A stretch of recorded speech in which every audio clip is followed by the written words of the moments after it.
तो दोस्तों आज की वीडियो में आपका स्वागत है। दोस्तों आज की वीडियो में हम ब्याज को बिल्कुल आसान तरीके से कैसे निकाला जाता है वो सीखेंगे। दोस्तों सबसे पहले हम गांव में ब्याज को कैसे निकालते हैं वो जानेंगे। जैसे हम गांव में साहूकार से ब्याज पर पैसे लेते हैं या किसी को ब्याज पर पैसे देते हैं तो वहां पर ब्याज को कैसे कैलकुलेट किया जाता है, कैसे निकाला जाता है, सबसे पहले हम ये जानेंगे। दोस्तों अगर आप इस तरीके को अच्छे से जान लेते हैं तो साहूकारों या फिर आढ़ती द्वारा की गई ठगी से आप बच सकते हैं। दोस्तों ये सब जानने के बाद हम बैंक में ब्याज किस प्रकार से लगता है वो भी जानेंगे। मतलब जब भी हम बैंक में अपने पैसे जमा करते हैं तो उस पर ब्याज किस प्रकार से लगता है इसको भी हम अच्छे तरीके से जानेंगे। तो दोस्तों आपको क्या करना है, इस वीडियो को अंत तक ध्यान से देख लेना है। इसके बाद आपको ब्याज निकालने में बिल्कुल भी दिक्कत नहीं होगी। तो चलिए आज की वीडियो शुरू करते हैं। आप कर दीजिए हमारे इस वीडियो को लाइक और चैनल को सब्सक्राइब। तो दोस्तों सबसे पहले गांव का ब्याज निकालने के क्वेश्चन को देखते हैं। तो क्वेश्चन क्या कहता है हमारे पास, राम ने श्याम को 2500 रुपए 5% की मासिक ब्याज दर पर दिए तो श्याम को 8 महीने बाद कितना रुपया लौटाना पड़ेगा। ठीक है, तो दोस्तों यहाँ पर हमारे पास मूलधन कितना है, 2500 रुपए है और दर कितनी है, 5% है जो कि मासिक ब्याज दर है। दोस्तों गांव में अक्सर मासिक दर पर ही ब्याज पर पैसे दिए जाते हैं। ठीक है, इस दर को हम क्या बोल लेते हैं आम भाषा में, 5 रुपया प्रति सैकड़ा। ठीक है, यानी 100 रुपए पर कितने रुपए होंगे, 1 महीने का ब्याज 5 रुपए। ठीक है, और दोस्तों हमारे पास समय कितना है, 8 महीने का समय है। ठीक है, तो दोस्तों इस प्रश्न को हल करने का यानी ब्याज निकालने का एक फॉर्मूला होता है। तो सबसे पहले उस फॉर्मूला को लिख लेते हैं। तो दोस्तों यहाँ पर हमने ब्याज निकालने के फॉर्मूला को लिख लिया है। तो ब्याज क्या आएगा हमारे पास, मूलधन गुना दर गुना समय बटे में 100। ठीक है, मूलधन कितना है हमारे पास, जो हमारे पास राशि है 2500 रुपए है वही मूलधन है। ठीक है, दर कितनी है, 5% की दर है जो कि मासिक है और समय कितना है, 8 महीने का है। ठीक है, तो चलिए इसको निकाल लेते हैं। यहां पर लिख लेते हैं ब्याज बराबर मूलधन कितना है, 2500 है, 2500 लिख देते हैं, गुणा का चिन्ह लगा लेते हैं, दर कितनी है 5 है। ठीक है, गुना में 5% की दर है, गुना में समय कितना है 8 महीने का है। ठीक है, 8 लिख लेते हैं और बटे में कितना जाएगा, 100 आ जाएगा। दोस्तों यहाँ पर आपको एक बात का ध्यान रखना है कि दर हमारे पास क्या है, मासिक दर है। ठीक है, तो समय को हम वर्ष में नहीं बदलेंगे, 8 को हम 8 ही लिखेंगे यहाँ पर। ठीक है, आई होप ये आपको समझ में आया होगा। अब इसको हल कर लेते हैं। तो यहाँ पर 2 जीरो से 2 जीरो कट जाएंगी। ठीक है, अब ब्याज हमारे पास क्या आएगा, 25 गुना में 5 और गुना 8। तो इसको गुना कर लेते हैं। तो दोस्तों ये क्या बन जाएगा, 25 गुना में 8 पंजे 40। ठीक है, इसको कैलकुलेट कर लेते हैं। तो ये क्या जाएगा, 25 चौके 100 और 0 का 0।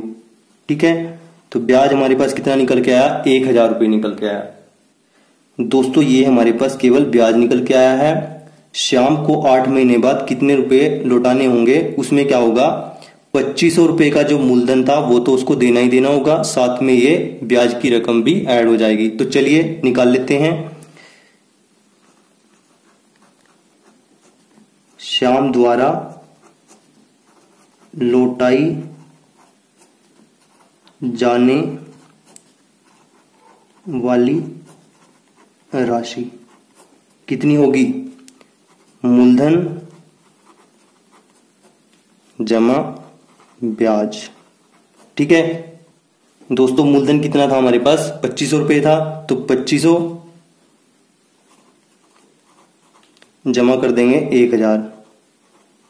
तो ये कितना आ जाएगा हमारे पास, ये आ जाएगा 3500 रुपये। ठीक है, तो ये आपका उत्तर होगा। आई होप ये आपको अच्छे तरीके से समझ में आ गया होगा। तो दोस्तों गांव में इस प्रकार से ब्याज को निकाला जाता है। आपको केवल इस फॉर्मूले को ध्यान में रखना है। तो चलिए अब बैंक का ब्याज कैसे निकाला जाता है वो जान लेते हैं। तो दोस्तों बैंक का ब्याज निकालना भी बहुत ही आसान है। चलिए सबसे पहले क्वेश्चन को देख लेते हैं। महेश ने 8200 रुपये बैंक में जमा किए। 5 महीने बाद वह बैंक से सारी राशि निकालना चाहता है तो उसे कुल कितनी राशि मिलेगी। ठीक है, तो चलिए इसको हल करते हैं। तो दोस्तों यहाँ पर हमारे पास मूलधन भी है, कितना है 8,200 रुपये है, और समय कितना है 5 महीने है। ठीक है, यहाँ पर हमारे पास दर नहीं दी हुई है। ठीक है, तो बैंक में क्या होता है दोस्तों, बचत खाता पर हमें कितनी दर मिलती है, लगभग 3% की दर मिलती है। ठीक है, और जब भी हम बैंक से ऋण लेते हैं, ठीक है, या लोन लेते हैं, तो उस पे कितनी दर मिलती है, उस पे ब्याज दर कितनी होती है, वो होती है दोस्तों 7% से 18% तक। ठीक है, तो यहां पर हमारे पास क्या है, बचत खाता है, बैंक में हमारी राशि जमा है, तो उस पे दर कितनी होगी, 3% होगी। ठीक है, तो चलिए सबसे पहले ब्याज निकालने के फॉर्मूला को लिख लेते हैं। तो दोस्तों यहाँ पर हमने ब्याज निकालने के फॉर्मूला को लिख लिया है। फॉर्मूला वही है दोस्तों जो हमने पिछले सवाल में यूज किया था। ठीक है, मूलधन गुणा दर गुणा समय बटे में 100। दोस्तों सवाल में हमारे पास मूलधन कितना है, 8,200 रुपये है, समय कितना है 5 महीने है, और दर कितनी है 3% है, जो कि वार्षिक होती है, एनुअल होती है। ठीक है, बैंक में दर क्या होती है, हमेशा वार्षिक होती है। ठीक है, अगर दर हमारे पास वार्षिक है तो हमें समय को भी वर्ष में बदलना होगा। ठीक है, तो समय हमारे पास क्या हो जाएगा दोस्तों, एक वर्ष में कितने महीने होते हैं, 12 महीने होते हैं। ठीक है, तो समय क्या हो जाएगा, 5 महीने में कितने वर्ष होंगे, 5/12। ठीक है, तो दोस्तों आपको केवल इस बात का ध्यान रखना है। ठीक है, तो समय हमारे पास हो जाएगा 5/12। तो चलिए अब सवाल को हल कर लेते हैं। ठीक है, मूलधन कितना है, 8,200 रुपये है, इसको लिख देते हैं। दर कितनी है, 3% है, वार्षिक दर है। ठीक है, 3 लिख लेते हैं। और दोस्तों समय कितना निकल के आया था, कितने वर्ष निकल के आया, 5/12 वर्ष, तो इसको लिख लेते हैं 5/12। ठीक है, और 100 का 100 आ जाएगा। ठीक है, आई होप ये आपको समझ में आ गया होगा। चलिए इसको आगे हल कर लेते हैं। ये मूलधन है, ये दर है, ये समय है, और ये बटे में 100 आ गया है। ठीक है, 2 0 से 2 0 कट जाएंगी। ठीक है, 3 से 12 को काट देते हैं, 3 चौके 12। ठीक है दोस्तों, 4 से हम 82 को काट देते हैं, 4 एकम 4, यहाँ 4 दूनी 8, ना जाने की 0 आ जाएगी दोस्तों। ठीक है, 2 बच गया था, अब ये कितना बन जाएगा 20, तो 4 पंजे 20। ठीक है, तो हमारे पास कितना बच गया यहाँ से, 20.5 गुना में 5।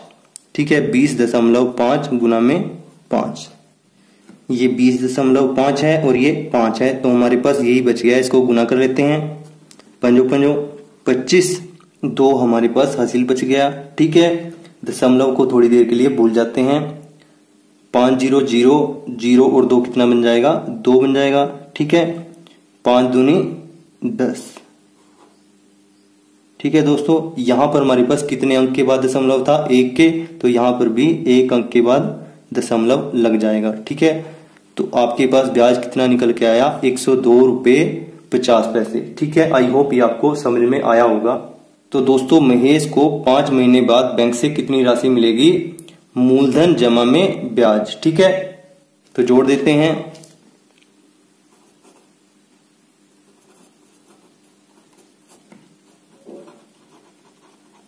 मूलधन कितना है दोस्तों हमारे पास, 8,200 रुपये है,